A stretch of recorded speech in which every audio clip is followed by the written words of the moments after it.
안녕하십니까. 1월 17일 엠벤 토요와이드 시작합니다. 오늘은 배종호 민주당 정책위 부의장, 조현삼 민주당 법률위 부위원장, 김동원 전 국민의힘 대변인, 최수영 시사평론가와 함께하겠습니다. 안녕하십니까? 안녕하세요.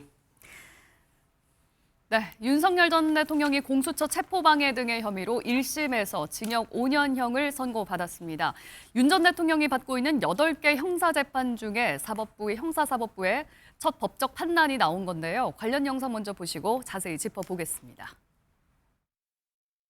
피고인은 대통령으로서 누구보다 헌법을 소화하고 법질서를 준수할 의무가 있는데도 도리어 헌법과 관련 법령에서 대통령의 독단과 권력의 남용을 방지하기 위하여 규정한 절차적 요건을 경시하는 태도를 보였으므로 이는 비난받아 마땅합니다. 한편 피고인은 대통령으로서 법질서를 존중할 의무를 부담하는데도 이를 저버린 채 비상겸 선포와 관련한 범죄 혐의로 수사를 받는 과정에서 경호처 소속 공무원들을 이용하여 자신에 대한 수사기관의 적법한 영장 집행을 저지하거나 증거인멸을 시도하였습니다. 다만 형사처벌을 받은 전력이 없는 초범인 점 등을 피고인에게 유리한 정상으로 참작하고 양형의 조건이 되는 여러 사정들을 종합하여 형을 정하기로 합니다. 주문: 피고인을 징역 5년에 처한다. 예. 자, 어제 나온 선고였는데요. 특검에서 징역 10년을 구형했는데 재판부가 그 절반의 수준인 징역 5년을 선고했습니다. 재판부에서는 죄질이 좋지 않다면서 엄중한 처벌이 필요하다 이렇게 얘기를 했는데 검찰이 특검이 구형을 했던 것보다 이제 조금 줄어든 5년형을 선고했습니다. 판단 어떻게 보셨습니까? 이번 선고가 생중계로 진행이 되지 않았겠습니까? 아마 많은 국민들이 실시간으로 지켜봤겠죠. 처음에 백대현 부장판사가 판결 이유를 설시를 할 때까지만 해도 굉장히 중형이 선고될 것처럼 나왔습니다. 예. 윤석열 전 대통령 측에서 주장을 했던 모든 부분들에 대해서 하나하나 논박을 하면서 법리적으로 크게 타당하지 않다는 부분들을 지적을 했죠. 그렇다고 예. 한다면 결론적으로는 굉장히 엄중한 형이 나왔어야 함에도 불구하고 앞서 말씀하신 것처럼 특검의 구형량의 절반 수준에 불과한 수준이라고 할 수가 있죠. 굉장히 납득하기 어려운 수준의 그런 선고 형량이 아닌가 하는 생각이 들고요. 오히려 용두사미가 아닌가 하는 생각이 들 정도입니다. 네. 백대현 부장판사가 공소를 공판을 진행하면서 굉장히 엄정한 모습을 보여줬죠. 네. 그리고 선고 내용도 그러한 게 부합해야 됨에도 불구하고 그러하지 않은 모습을 보여줬다는 측면에서는 굉장히 아쉬운 선고가 아닌가 싶습니다. 납득하기 어려운 형량이었다라고 말씀하셨는데 그렇다면 재판부는 어떤 기준을 가지고 이 형량을 측정했다고 보십니까? 이 법정형의 상한이 11년 3개월 정도가 나올 수가 있는 형이라고 할 수가 있죠. 네. 거기에서 지금 특검의 입장에서 10년을 구형을 했습니다. 상한보다 조금 낮게 구형을 한 셈이고요. 예. 구형에 적어도 부합할 정도의 형이 충분히 나올 수 있는 상황이라고 할 수가 있죠. 지금 재판부 입장에서는 뭐 초범이라는 점을 들면서 이런 부분, 양형에서 이런 부분들을 참작을 하고 있는데 예. 일반적인 형사 사건이 아닙니다. 뭐 절도나 폭행 같은 사건이 아니에요. 만약 그러한 경우에는 초범이라고 한다면 그러한 부분들을 양형으로 참작을 할 수가 있겠죠. 그렇지만 이것은 아니에요. 물론 내란의 그런 본류 사건은 아닙니다만 내란과 관련된 사건 아니겠습니까? 그렇다고 한다면 그러한 그 엄중한 잣대를 들이밀어야 함에도 불구하고 초범이라는 이유만으로 형량을 구형량의 절반밖에 선고를 하지 않는다. 굉장히 납득하지 못하는 부분이라고 하겠고요. 저는 뭐 이후에도 말씀드릴 기회가 있겠지만 특검팀이 이 부분에 대해서는 반드시 항소를 통해서 항소심 단계에서 다시 한번 판단을 받아봐야 될 필요성이 있지 않을까 싶습니다. 네. 보통 검찰이 구형을 하면 재판부에서는 감형을 하는 경우가 많기 때문에 그렇습니다. 그거보다 이제 줄지 않겠느냐는 어느 정도 예상이 됐었습니다만 5년으로 줄인 건 좀 너무하지 않느냐. 그리고 감형 사유로 든 것 중에 하나가 이제 초범이라는 네. 점을 들었는데 이 부분도 좀 이해하기가 어렵다. 이런 그렇죠. 얘기입니다. 네, 민주당 쪽에서 그렇게 지적을 하고 있습니다만은 저는 그 백대현 부장판사의 판결이 상당한 고심한 흔적이 읽힙니다. 5년이라고 해서 내란범에 준하는 그런 그 의혹이 있는 사람을 너무 이렇게 후하게 한 거 아니냐라고 했는데요. 네. 이 판결을 조목조목 뜯어보면은 무죄 판결이 3가지가 돼 있습니다.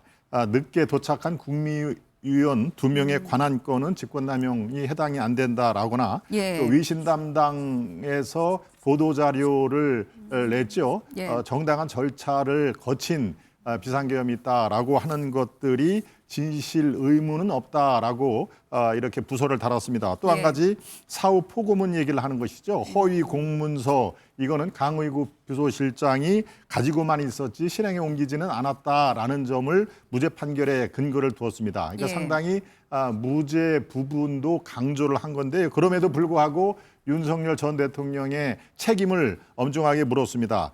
대통령이 해서는 안 될 사항을 조목조목 얘기를 한 건데요. 즉 국무회의는 이렇게 운영을 해야 된다라거나 아니면은 경호처 인력을 사병으로 이렇게 취급해서는 안 된다라는 따끔한 준엄한 지적이 있었습니다. 이런 예. 것들을 종합적으로 보면은 균형 잡힌 시각이라고 볼 수 있는 부분도 있습니다만은 저는 10년 구형에 5년 판결을 했다는 게 큰 의미는 없다고 생각합니다. 왜냐하면 바로 이 부장판사 하는 얘기가 직권남용과 내란 우두머리는 사실관계가 동일하다라고 얘기를 했기 때문에 이제 2심, 이 항소심에서는 병합할 가능성이 대단히 높거든요. 그러니까 예컨대 이 무기징역을 때리고 또 5년을 또 때리고 하는 그런 게 있을 수가 없습니다. 이게 2심에서 병합이 되면은 예. 당연히 이 최고형인 사형이라든가 무기징역 여기에 이게 병합이 되기 때문에 예. 꼭 5년이라는 거가 너무 약하지 않느냐 이것은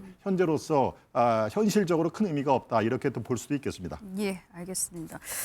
일단 비상계엄에 대한 불법성에 대해서 형사 재판에서도 처음으로 인정을 한 건데요. 재판부는 어떤 점을 유죄로 본 건지 좀 자세히 듣고 오시겠습니다.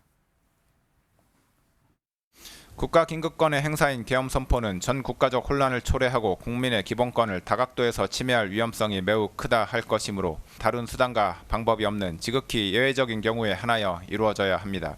대통령으로서는 계엄 선포 여부를 결정함에 있어 평시에 국가 현안에 관한 국무회의에 있어서보다 국무위원 전원의 의견을 더욱 경청하고 신중을 기하였어야 합니다. 공수처는 피고인의 내란 우두머리 혐의를 관련 범죄로서 수사할 수 있습니다.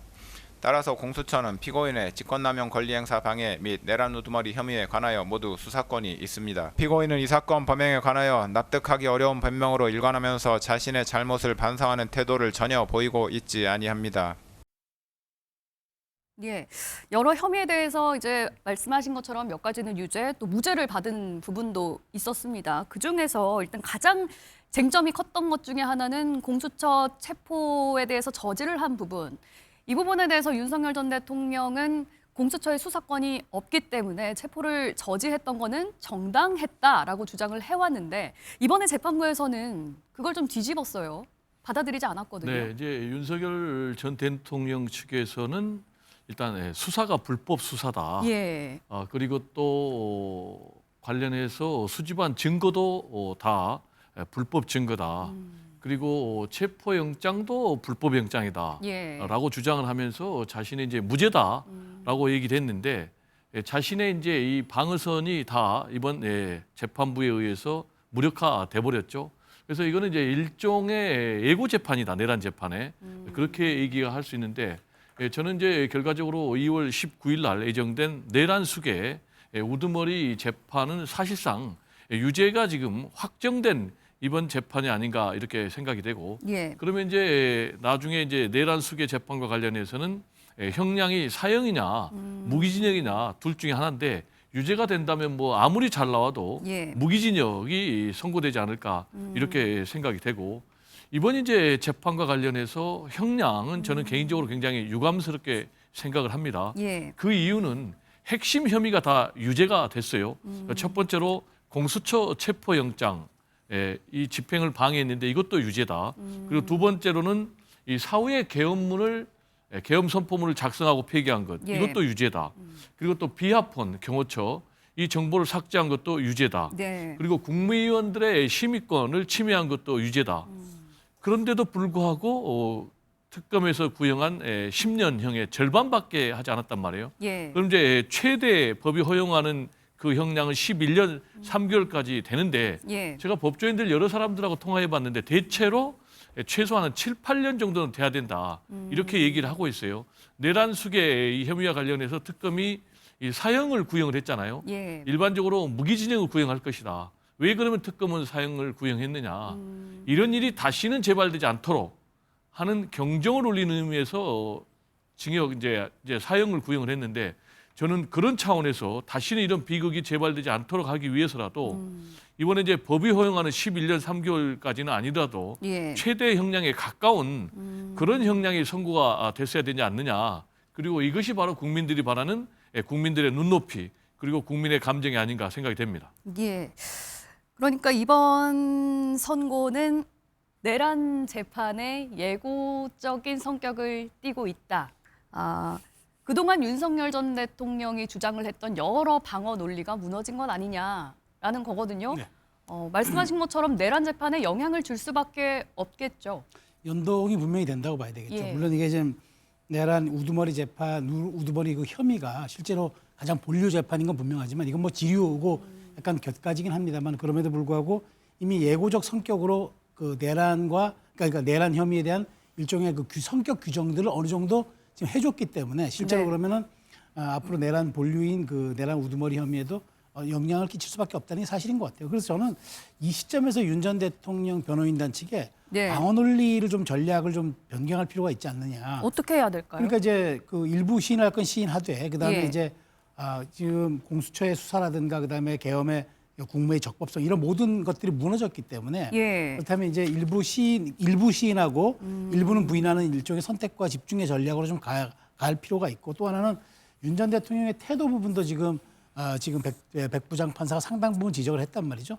사실 윤 전 대통령의 태도 부분은 예. 재판과는 직접 관련은 없습니다. 이게 증거와 법리에 따른 혐의 구성은 아니지만 예. 그러나 이것이 어쨌든 생중계되고 있고 국민들이 법감정이라는 이제 감정선에서 보고 있기 때문에 이 부분도 간과할 수가 없거든요. 그래서 저는 어쨌든 지금 이제 이번 그 백부장 판사의 1심 선고문에는 상당 부분 이제 공수처의 수사, 국무회의 심의 요건 등등에 대한 구성뿐만 아니라 예. 앞으로 전개될 윤 전 대통령 관련 재판들에 대한 일종의 방어 성격도 좀 전략 수정이 필요하다는 것을 조금 예고한 듯 싶어서 저는 이 부분에 대한 좀 그 대통령 변호인단의 숙고가 좀 필요해 보이고요. 예. 다만 이 부분에 대해서 정치권에서 형량이 많다 적다 개입할 문제는 아니라고 봅니다. 정치권이 왜 자꾸 여기에 개입합니까? 청와대도 분명히 선을 그었는데 국민의 법감정은 여론이란 얘기고 예. 중요한 건 이 법리와 사실 그대로 해서 이게 후세에 다시 교훈적으로 남아야 된다 그러면은 정확하게 냉정과 성찰을 위해서 저는 이 판결을 받아들이는 게 좀 맞다고 봅니다. 예, 알겠습니다.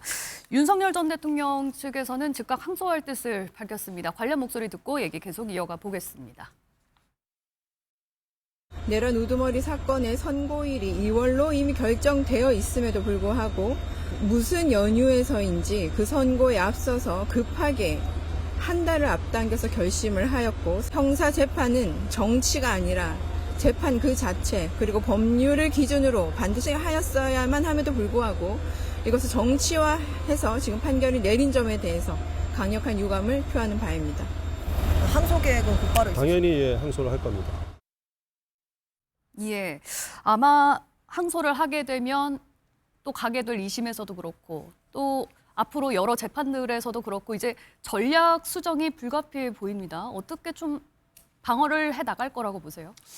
저는 윤석열 전 대통령 측에서 1심과 다른 논리를 들고 나올 것 같지는 않습니다. 예. 지금 주장을 하고 있는 것이 공수처의 수사 자체가 위법하다라는 주장을 하고 있는 것이고요. 만약에 그것이 받아들여진다고 한다면 이후에 있는 모든 사건들을 무마시킬 수가 있는 것이거든요. 예. 무죄가 나올 수 있는 사건들입니다. 그렇기 때문에 그 기조를 흐트러뜨리지는 않을 것으로 보여지는데요. 항소심 단계에서 아마 그 부분에 대해서 아마 법리적으로 어떠한 부분들을 보강하기 위한 그런 준비를 하지 않을까라는 생각이 듭니다. 예. 그럼에도 불구하고 이와 같은 1심과 같은 그런 기조를 유지한다고 한다면 아마 항소심 단계에서 재판부가 1심의 재판 결과를 번복할 가능성은 굉장히 낮다라는 말씀을 좀 드리고 싶고요. 1심 재판부가 물론 선고 형량만큼은 기대치 이하 예상치보다는 무척 낮게 나오긴 했지만 그 법리 자체는 굉장히 탄탄하게 구성이 되어 있습니다. 윤석열 전 대통령 측에서 주장하고 있는 각종 주장에 대해서 예. 탄탄하게 방어를 하고 있고 그런 법리로 극복을 하고 있기 때문에 아마 항소심 단계에서 간다고 하더라도 이를 극복하기가 쉽지 않다는 생각이 들 수밖에 없을 것 같습니다. 예. 지난 13일에는 이제 내란 재판에서 결국에 이제 특검이 구형을 하지 않았습니까? 그때 당시 이제 표정을 기억하시는지 약간 이제 좀 웃는 듯한 모습을 지어서 놀라게 만들기도 했는데 어제 선고가 나오는 순간에는 조금 달랐어요. 그 선고를 듣는 순간 이제 얼굴이 좀 붉어지는 모습도 저희가 볼 수가 있었는데 그렇습니다. 어떻게 좀 보셨습니까? 사형 구형할 때의 그런 이제 일종의 웃음보다도 헛웃음이죠. 예, 헛웃음이라고 표현을 할 정도의 그러니까 사형 구형은 이 본인들이 생각하는 그런 그 논리와 터무니없이 다르다. 기본적으로 공수처의 수사권이 없는 거 물론 이번 백대현 부장판사는 내란 수사권이 있다고 보고 5년을 선고를 했습니다마는 예. 그런 기본적인 출발선상이 다르다는 의미에서 헛웃음을 나온 걸로 보여지고요. 이번에 뭐 입술을 깨물었다 그리고 또 얼굴이 상당히 이 평상시와 다르게 붉어졌다라고 하는 그런 그 보도들이 나오고 있는데 예. 이것은 이제 마찬가지입니다. 여러 가지 해석이 가능합니다만은 본인 생각과는 분명히 다르다. 그리고 우리가 보통 입술을 깨문다는 얘기는 자신의 각오를 다지기 위한 그런 것이 성격일 게 크거든요. 그러니까 아직 끝날 때까지 끝난 게 아니다. 이제 겨우 1심일 뿐이다라는 그런 그 의지 표현이라고 볼 수도 있겠습니다. 끝까지 법리 투쟁을 하겠다. 그리고 공수처에 대한 수사권이 있냐 없냐 이거에 대해서는 아직도 법조계에서 의견이 굉장히 분분한 게 또 사실입니다. 예. 이 많은 분들이 거의 뭐 결정된 식으로 나온 게 아니라 일각에서는 이게 이 헌법 정신 또 이런 것들을 들면서 굉장히 분분한 그런 그 설명을 하고 있기 때문에 2심에서 또 다른 또 변수가 있을 수가 있다라고 하는 그런 상황을 아마 했을 것입니다. 그렇지만 나갈 때 누가 뭐 시켜지도 않았죠. 고개를 숙여서 그 판결을 낸 부장판사에게 목례를 했다는 얘기는 최소한도 법에 대해서 본인의 판결 이것을 존중하겠다는 그런 의미이기 때문에 저는 비교적 그 마무리는 깔끔하게 했다. 당신이 그런 판결을 해라고 기분 나쁜 듯이 그냥 나갔다면은 이 전체의 이 흐트러짐 이게 굉장히 국민들께 이 감정상으로 법 감정상으로 인정이 안 됐을 텐데 마무리는 그래도 깔끔하게 한 거 아니냐 저는 네. 그런 그 평가에 대해서 부분적으로 동의를 하는 편입니다. 예, 우리가 이제 헛웃음이라는 건 사실 그 상황이 이해가 안 되거나 좀 어이가 없을 때 이렇게 헛웃음을 좀 치잖아요. 그때 13일에 사형을 구형받았을 때 윤석열 전 대통령은 이 상황이 좀 당황스럽다. 그리고 이번에 그냥 무덤덤하게 받아들였던 거는 징역 5년 정도는 충분히 예상을 했다. 좀 받아들일 만하다. 이런 생각에서였을 수도 있을까요? 뭐 저는 좀 그것보다는 일단 구형과 선고는 전혀 다르죠. 예. 구형은 이제 검찰의 시간이라면 선고는 이제 사법부의 시간인데 이 백 부장판사가 계속해서 판결문을 읽어 나갈 때마다 예. 얼굴이 굳어지고 일그러졌잖아요. 그리고 마지막에 이제 징역 5년을 선고할 때는 완전히 얼굴이 벌겋게 달아오르고 그 정도도 이제 받아들이기 좀 힘든 본인은 이제 상당히 정도? 충격을 받은 것 같아요. 충격을 받은 것은 아까도 말씀드렸듯이 이 재판의 결과보다는 이 재판의 결과가 다음 내란 우두머리 재판의 예고편이기 때문에 본인의 이제 방어 주장이 다 무너지고 그래서 이제 국헌 문란의 어떤 폭동이었다라는 네. 것이 이제 다 사실상 입증된 그런 재판이기 때문에 다음에 본인이 닥칠 운명은 사형 또는 무기징역 이런 걸 이제 예감하기 때문에 그렇게 본인이 얼굴이 벌겋게 달아오른 것이 아닌가 이렇게 생각이 되고 예. 사실 이제 윤석열 전 대통령 같은 경우는 우리나라 사법 역사상 양승태 전 대법원장을 사실상 본인이 진두지휘에서 구속 기소까지 한 그런 사람이란 말이에요. 그리고 본인이 또 검찰총장의 또 제왕적 대통령을 지냈기 때문에 완전히 이 사법의 권위를 우습게 알았던 그런 사람 같아요. 근데 이번에 이제 재판의 엄중함을 깨달은 것 같고 본인의 운명을 지금 예감하기 때문에 이렇게 표정이 갑자기 바뀌고 또 이 재판부를 향해서 사실상 세 차례나 절을 하는 이렇게 현실을 이제 절감한 그런 태도의 결과가 아닌가 저는 해석이 됩니다. 예, 알겠습니다.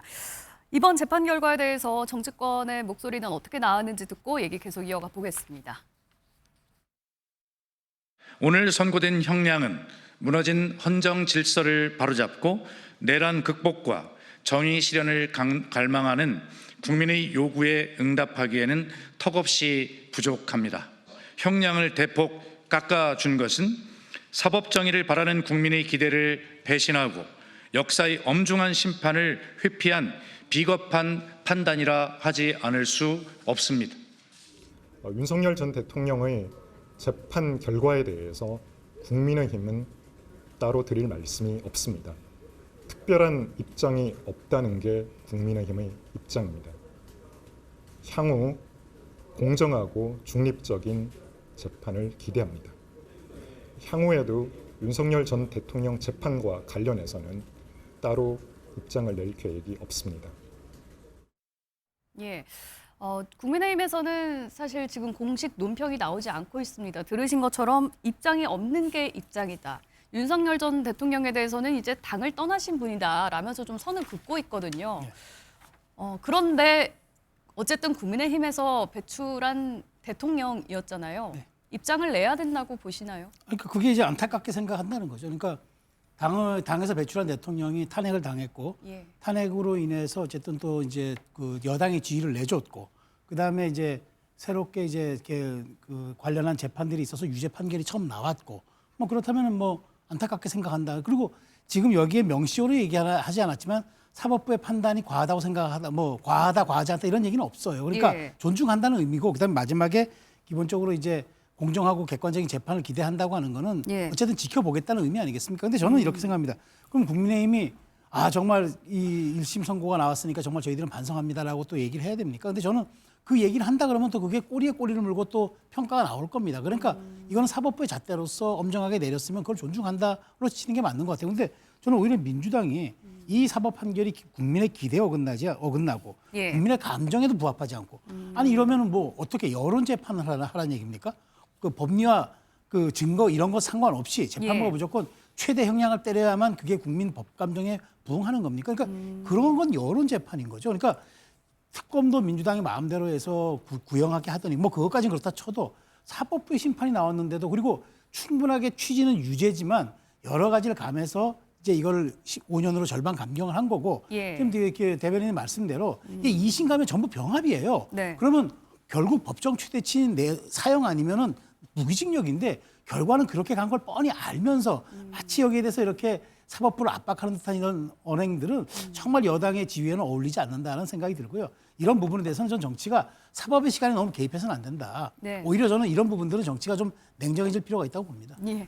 어떻게 들으셨습니까? 오히려 이제 형량에 대해서 좀 지적을 한 부분에 대해서 잘못됐다는 취지로 얘기를 해주셨는데. 일단 우선 드리고 싶은 말씀은 국민의힘은 반드시 입장을 내야 됩니다. 다른 사건도 아니에요. 내란 사건의 첫 번째 재판 선고가 나온 겁니다. 실형이 나왔어요. 대부분의 혐의가 유죄로 판단을 받았습니다. 그렇다고 예. 한다면 앞서도 말씀하셨지만 1호 당원으로 불렸던 게 윤석열 전 대통령이었잖아요. 윤석열 전 대통령을 배출한 정당이 국민의힘 아닙니까? 그렇다고 한다면 자당이 배출한 대통령이 이런 내란과 관련된 사건으로 통해서 유죄가 나왔다라고 한다면 당연히 사과의 그런 입장문이 반드시 나와야 됨에도 불구하고 예. 그러한 모습을 전혀 보여주지 않고 있어요. 심지어 지난번에 이 사건의 핵심적인 내용이 뭐죠? 공수처의 그런 수사와 그다음에 체포영장 집행 과정에서 경호처를 동원해서 이를 방해했다는 혐의 아니겠습니까?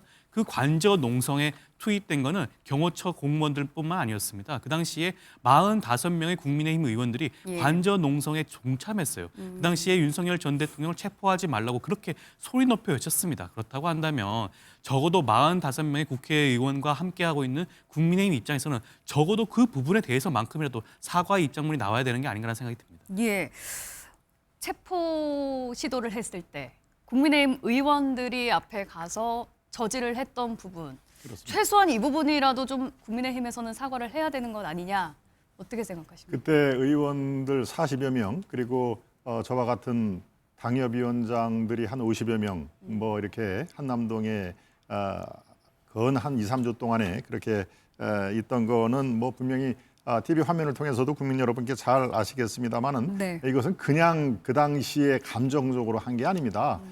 물론 이번 판결 백대현 부장 판사의 판결이 그것을 인용을 하는 취지로 판결을 한 것이지만 형사소송법 110조를 한번 들여다볼 필요가 있습니다. 여기에는 그대로 나와 있습니다. 군사상 비밀을 유효하는 중요 시설이나 장소에 대해서 압수수색이라든가 침입을 할 경우에는 책임자의 승인을 반드시 획득해야 된다라는 게 나와 있습니다. 그런데 이 대통령의 관저는 과연 군사상 비밀을 요하는 중요 시설일까요? 아닐까요? 그러면은 통상적으로 당연히 여기에 포함이 된다고 봤던 게 그 당시에 법리 인식을 그렇게 하고 있던 것입니다. 그러니까 이것은 공수처의 어떤 수사권 이 논란뿐만이 아니라 비록 그 수사 인력이 강제로 대통령 관저를 이렇게 체포를 위해서 들어오는 게 바로 형사소송법 110조에 위반되는 거 아니냐라는 그 생각들을 하고 있는 것이고요. 예. 이거에 대한 그 판결이 이번에 부분적으로 나와 있는 상황입니다만은 글쎄요, 지금 상황에서 그 당시에 인간띠를 들었던 그 의원들 뭐 이번에는 그 의사표명을 하진 않았습니다만은 아마도 2월 19일 날 이른바 본류라고 하는 그런 그 내란 재판에서 유죄 판결이 나오면은 어떤 식으로든지 이건 의사 표명은 할 가능성은 매우 높다. 그게 당내의 지금 분위기입니다. 그러니까 이번에 하나의 예고편 성격에서 그거 왜 안 하느냐라고 그렇게 얘기를 하는 거는 약간 그 섣부르시고요. 예. 조금 기다리면은 아마 모든 게 다 이 상식대로 될 겁니다. 그 중요한 판결이 2월 19일이니까요. 한번 지켜보실 필요가 있다 이런 말씀 드립니다. 저는 좀 개인적으로 굉장히 유감인 게 우리 대변인께서 지금 국민의힘에서 주장했던 이런 논리가 이번에 체포영장 집행 등 방해와 관련된 1심 재판에서 다 무너졌어요. 재판부가 일단 공수처가 내란 관련 수사권이 있느냐 없느냐라는 것과 관련해서 수사권이 있다. 그리고 국민의힘 또는 그리고 윤석열 전 대통령 측에서는 수사권이 없다. 그래서 불법 수사다라고 했는데 이것도 결론이 내렸거든요. 그리고 두 번째로 이 수색영장 이것도 지금 윤석열 전 대통령 측에서는 불법영장이라고 얘기했어요. 왜 그랬냐면은 이걸 서부지방법원에서 냈기 때문에. 근데 이것도 지금 적법하다고 다 판단을 내렸는데 예. 여전히 계속해서 옛날 얘기를 하니까 이거는 좀 맞지 않다라는 아니, 어떤 말씀을 얘기를 좀. 옛날 이야기라고 잠깐만요. 얘기를 내가 얘기를 합니까? 하고 있어요. 그렇게 함부로 얘기를 하실 아니 잠깐만요. 나는 지금 문제가 팩트만 아닙니다. 얘기하니까 그리고 남이 발언할 때 좀 경청을 해요. 저도 경청을 했으니까 그 다음에 얘기를 하시고. 그 다음에 지금 인간 방패 45명들 국민의힘 이 적법한 체포 영장을 가지고 적법한 수사권을 가진 공수처가 이걸 집행을 할 때 국민의힘 소속 45명이나 내란 수개를 인간으로 방패를 했어요. 그럼 저는 개인적으로 이 정당한 민주적인 정당의 국회의원이라면 국민들이 국민들을 위해서 일하라고 뽑아준 그런 선량이라면 국민 방패가 돼야 되는 거 아니에요? 근데 헌법과 법치를 다 파괴한 민주주의를 파괴한 그런 내란 수개를 방패하는 이런 45명 지금도 전혀 사과를 안 하고 있잖아요. 뿐만 아니고 말씀드린 대로 특검의 사형을 구형해도 우리는 입장이 없다. 그리고 1심 관련해서 이게 사실상 내란 재판이거든요. 여기서 유죄 판결을 내려줘도 우리는 아무 상관이 없다. 당을 떠난 사람이다. 이런 태도를 보이면 국민의힘은 미래가 없고 제가 볼 때는 아무런 상관이 없는 정당이 아니라 여전히 내란 수개 네. 윤석열 전 대통령과 함께 가겠다라는 것을 지금 고백한 그런 정당이다라는 말씀을 드립니다. 짧게만 반박을 하겠습니다. 반박을 안 할 수가 없는 상황인데요. 자꾸 무슨 그 과거 얘기만 얽매인다. 제가 아까 얘기를 했지 않습니까? 이번 판결에 대해서는 긍정적인 면이 이렇게 있다. 그리고 아주 세밀하게 무죄인 것도 짚혀서 어느 정도 균형적인 판결이라고 생각을 한다라는 얘기는 헛들었습니까? 바로 그 얘기를 한 것입니다. 그러고 모든 것이 1심에서 끝나면은 뭐하러 2심, 3심이 있습니까? 항상 모든 것은 2심, 3심의 최종적인 결론이 날 때 완성품이 되는 것입니다. 자, 1심에서 뭐가 부인한 게 뭐가 있습니까? 1심에서 판결이 이렇게 나왔습니다마는 본류라고 하는 2월 19일 얼마 안 남았습니다. 이제 한 달도 채 안 남았죠. 예. 2월 19일 날에 이게 만약에 그야말로 민주당에서 주장하는 내란이라든가 폭동 이런 것이 다 인정이 되면은 아마 지금 얘기한 40여 명의 의원들뿐만이 아니라 모든 분들의 어떤 자기 의사표명이 있을 것이다까지 얘기를 했는데 예, 뭐가 알겠습니다. 과거에 뭘 머무르고 아직 그렇게 폭언을 하십니까? 사과를 하기에는 좀 이르다. 일단 이제 내란 재판 선고까지는 좀 기다려봐야 하지 않겠느냐라는 얘기까지 듣고 다음 얘기로 넘어가 보도록 하겠습니다.